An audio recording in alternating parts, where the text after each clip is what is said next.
Some people swear by creatine. Others warn it could wreck your health. And that's exactly why I'm testing it right now. There are 5 big doubts that people whisper about creatine, and by the end of this video, you'll know whether it belongs in your life or the doubters are right. And stick with me. Later, I'll share with you something I learned watching football players at my nearby college. They were training with resistance bands. And I'll show you how the same moves can keep your legs strong after 60. Plus, I'll give you today's update on Andy's test log, my 45-day creatine experiment. Before we dive in about the doubts that have been whispered about creatine, let me quickly introduce myself. I'm Andy. I'm 77. I'm a certified fitness instructor and creator of the 5BX60 program. I've avoided supplements all my life, but creatine kept coming up in research and from doctors I respected, so I decided to test it for myself. I'm not here to sell you anything, just to share what I discovered along the way. Let's begin with the scariest doubt that people have: creatine and your kidneys. This worry has been around since the 1990s. Now, the fear is that creatine raises creatine levels, which makes people think it's harming kidneys. But here's the truth. For healthy people, long-term studies show no kidney damage. The caveat is important, though. If you already have kidney disease, creatine could make things worse. When I told my doctor about my test, his first words were, "Andy, track your kidney health, especially with your history of blood pressure and cholesterol." So, if you're healthy, this doesn't hold up. But if you've got kidney disease, this is one doubt that you should take seriously.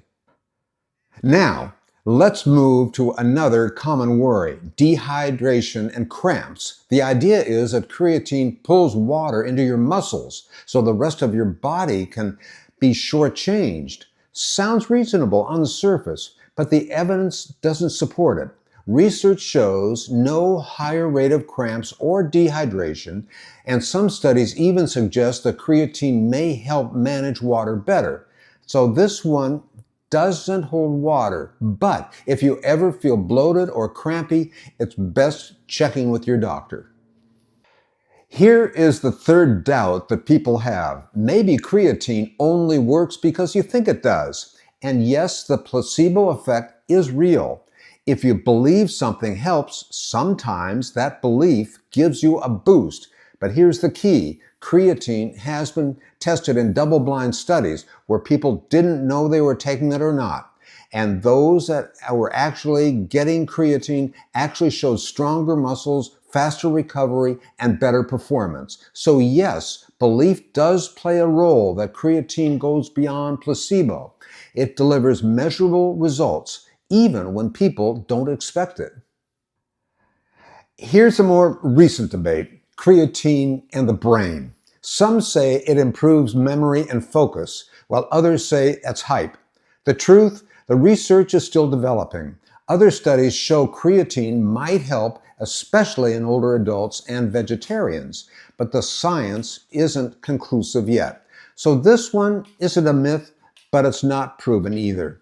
That's why I'm watching closely for changes in my own clarity during this test. And finally, let's talk about the image that creatine just can't shake, that it's just for bodybuilders. You've seen the stereotype: protein shakes, flexing in the mirror, big muscles in the gym, but the research today is showing creatine has value for older adults too, to help maintain strength, energy, and independence. I'm not trying to bulk up at 77. I just want to keep moving strong and steady, and that's why I'm testing it. So let's pause for a quick recap. The 5 doubts are kidneys, cramps, placebo, brain hype, and bodybuilding. And here's the key thing. Don't confuse creatine with every supplement that's out there. This isn't a miracle pill or a miracle powder. Let's get into some movement. This is where the real work happens. I'll walk you through part of the 5BX60 program and the routines using resistance bands to show how simple moves can build serious strength. Remember, these aren't just warm-ups. Athletes use the same bands and they deliver results. Before we get into the exercises, here's how this came about onto my radar. I live near a college, and one day I saw the football players training.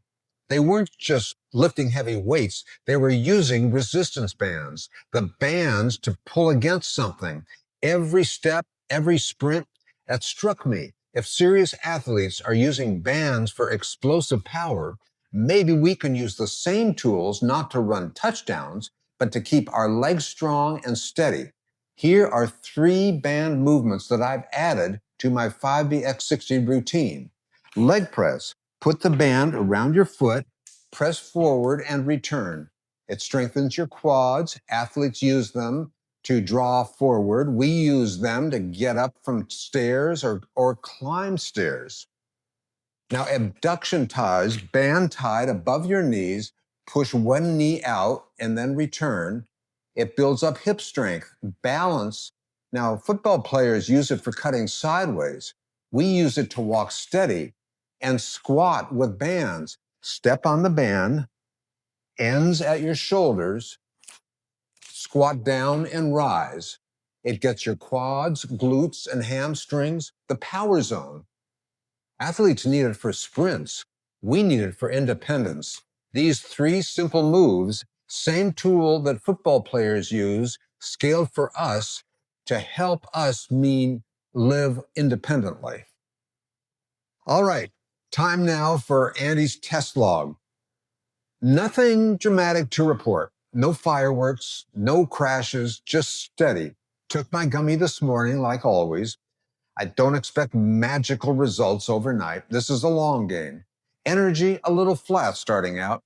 Could have been my glass of wine from last night, or maybe just one of those mornings when the body says, not today. But here's the funny thing. Once I started moving, it always flips the switch. I got through my 5BX60, cranked out 125 jumps, and before I knew it, I was feeling good. Highlights of the day, the bike took a new route, new scenery. Some days it's autopilot, pedal after pedal. Today it was an adventure. That's the difference that a ride makes. Suddenly it's not exercise, it's exploring.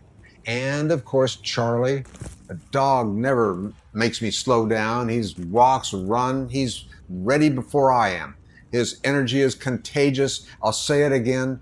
Pets bring so much to your life, companionship, joy, and in Charlie's case, the constant reminder to get off the couch.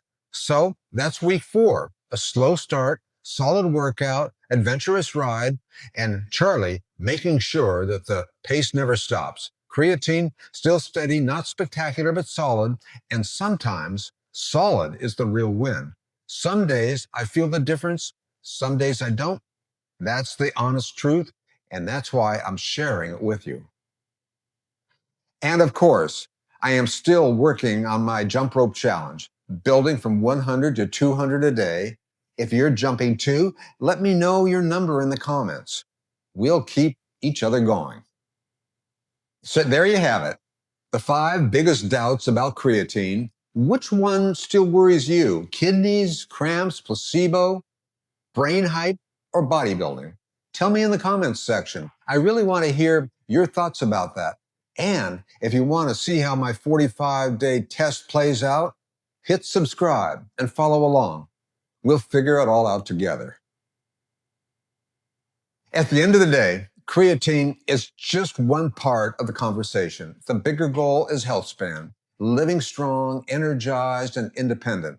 I'm 77, a cancer survivor, and I know what it's like to lose health and fight to get it back. That's why I share this journey with you, because aging strong isn't about adding years, it's about adding life to the years we already have.